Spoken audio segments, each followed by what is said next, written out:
Hi everyone! Let's start with the basics of when and how an IDE, an investigational device exemption, is required. If a sponsor wants to conduct a clinical study using a significant risk device, they have to submit an IDE application to the FDA before starting. But submitting isn't enough.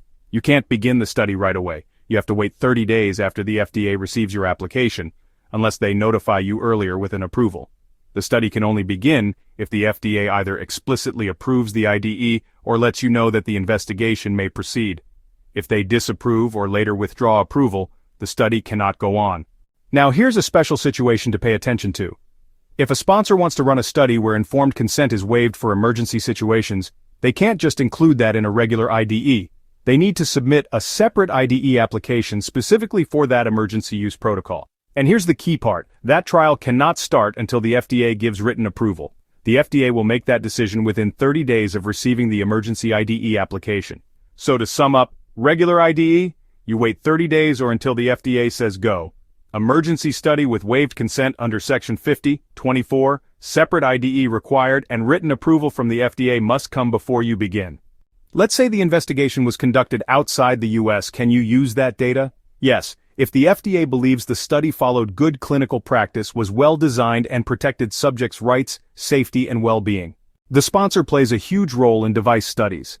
They're responsible for selecting qualified investigators, providing them with all the necessary information, monitoring the investigation, ensuring IRB review and approval are in place, submitting the IDE to FDA, and reporting any significant new information to the IRB and FDA. Before an investigator can participate, the sponsor needs a signed investigator agreement.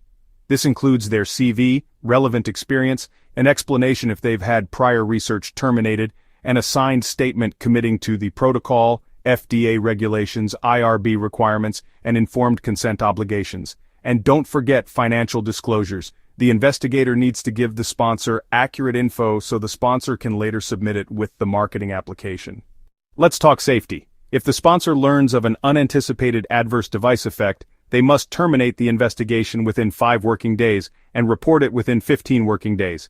Resuming a terminated study depends on the device risk. Significant risk devices need IRB and FDA approval. Non-significant risk devices need only IRB approval.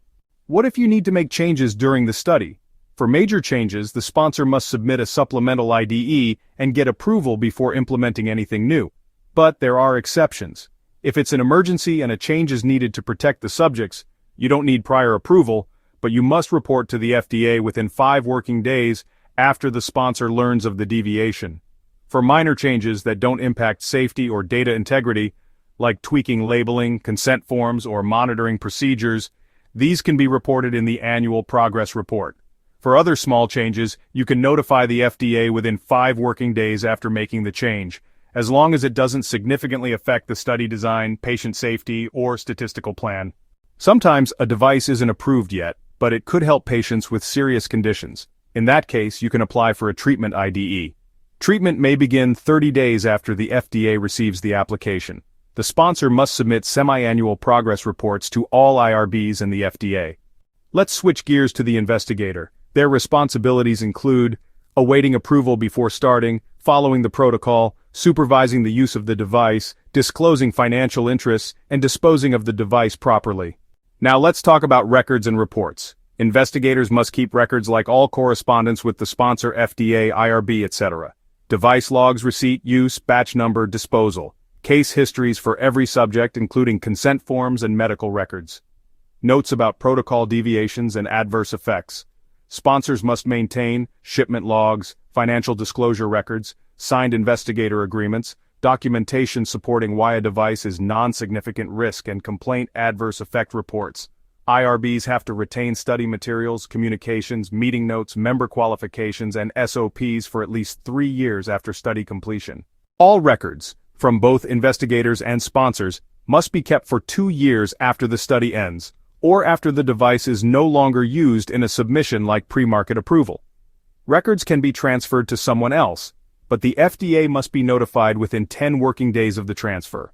The FDA can inspect anything, devices, facilities, records, even subject-identifying records if they have reason to believe informed consent wasn't obtained or the data is false. Alright, now let's go through some really important reporting timelines you need to memorize. Let's start with unanticipated adverse device effects. If the investigator notices one of these, they have to report it to the sponsor within 10 working days.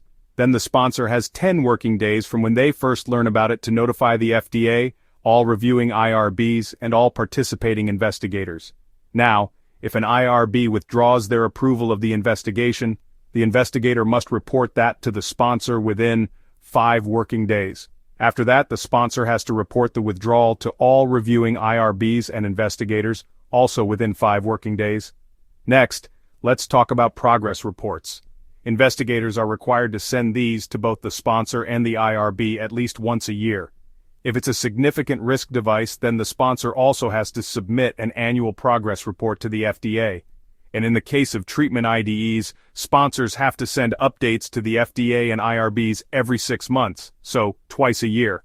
What if the investigator deviates from the investigational plan due to an emergency? They still need to file a report within 5 working days of that emergency. And here's another critical one, using the device without obtaining informed consent. If that happens, the investigator needs to notify both the sponsor and the IRB within 5 working days, and then the sponsor has to notify the FDA within that same 5-day window. Let's move on to the final report. The investigator has to send their final report to the sponsor and IRB within 3 months of completing the investigation. The sponsor, in turn, needs to send the final report to the FDA, all reviewing IRBs, and all participating investigators, but they have 6 months to do so. There's also a requirement to keep the investigator list updated.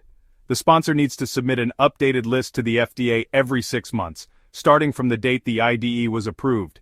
If the sponsor asks investigators to return, repair, or dispose of a device, they need to explain why and report that action to the FDA and the IRB within 30 working days. And finally, if an IRB reclassifies a device from non-significant risk to significant risk, the sponsor has to notify the FDA of that change within 5 working days. Woo! That was a lot. But now you have a clear understanding of what Part 812 entails. This section is one of the more technical ones, but once you break it down like this, it's manageable. Be sure to memorize those reporting timelines. They're a favorite on the exam. Don't forget to like and subscribe for more breakdowns like this one. See you next time.